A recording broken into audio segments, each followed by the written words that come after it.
Good day, and welcome to another edition of Todd Talk, where we take teaching theory and turn it into teaching practice.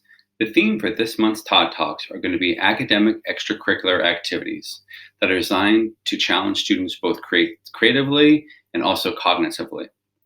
The academic extracurricular I want to talk about today is called Destination Imagination. So I've been involved with Destination Imagination for the last 15 or so years. I started by taking middle school students, but what I soon discovered is that you could take kids as young as kindergartners all the way to seniors in high school to compete. And so I kind of got hooked. So to give you the brief overview of what Destination Imagination is students are given a problem, and then they must create a skit that solves this problem. And what they have to do is make sure that they're solving it in a creative manner, and that there are certain elements that they have to meet depending upon the challenge that they choose. And so they're given this scenario at the beginning of the year, and they work on it all year, and then they eventually will present this at the Destination Imagination Regional Tournament. But talking about it and seeing it are two very different things. So talking about it doesn't really do it justice. So let me show you a brief clip from a Destination Imagination team. For this challenge, teams were asked to research an extreme environment, a real physical place within our universe, and present a story about the need to adapt and survive there. One or more characters will use the extreme gear that the team has created to help them to adapt to these environments. The team also has designed and created an environmental depiction of their extreme environment. I'd like to present to you a team from the Utica Community School District. Praisers, are you guys ready? Extremely ready. How about you team, are you guys ready? Yeah. All right. I want you guys to take a deep breath. You have some fun. Good luck. And your time begins now.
Hello, ladies and gentlemen. We are going to tell you a story. This story is about two scientists and an explorer. Our story begins as the explorer and the scientist set sail. They are looking for the saltwater iguana. But while they are stuck out at sea, waiting for a breath of air, a great storm comes.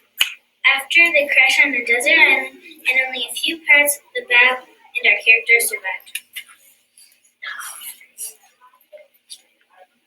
Hey guys, wake up. Huh? What? Where are we?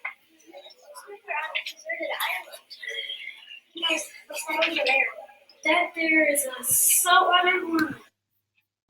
So why do I like Destination Imagination? Well, first off, if you take the framework for 21st century skills, which are critical thinking, collaboration, communication, and creativity, Destination Imagination uses all of these skills.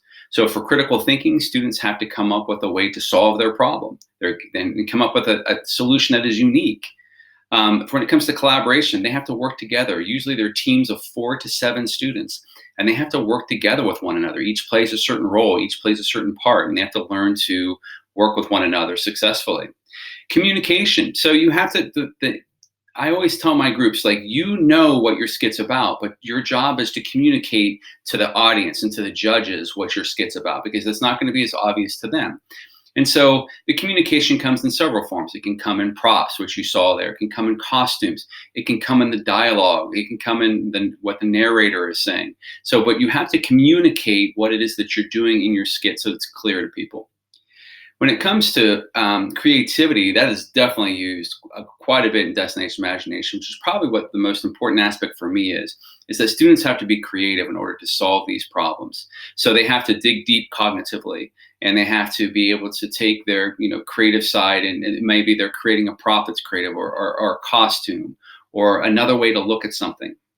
And so Destination Imagination, I think the most important thing I like about it is it's fun for students. Every year I take a group, they always want to go back the next year. And that is always a good sign, because I've done things with kids when they're like, nah, we don't want to do it the next year. But I worked with teams for 4 to 5 years, and they would do it, starting in 4th grade and all the way up into 9th grade. And so they obviously love doing Destination Imagination. Now, the way it typically works is each state has its own governing board, and they kind of run the state Destination Imagination. And so then the state is divided up into regions, and then the region is responsible for your specific region. So typically what happens is there is a tournament somewhere in the end of February, beginning of March, which is a regional tournament. And your students would compete in the same age range, same challenge as other people, and then they would be judged accordingly, and then they would be given a score, and then the top 3 scores then, or sometimes the top 1 score, moves on to the state competition. So the state competition involves all the best participants from the regional tournaments.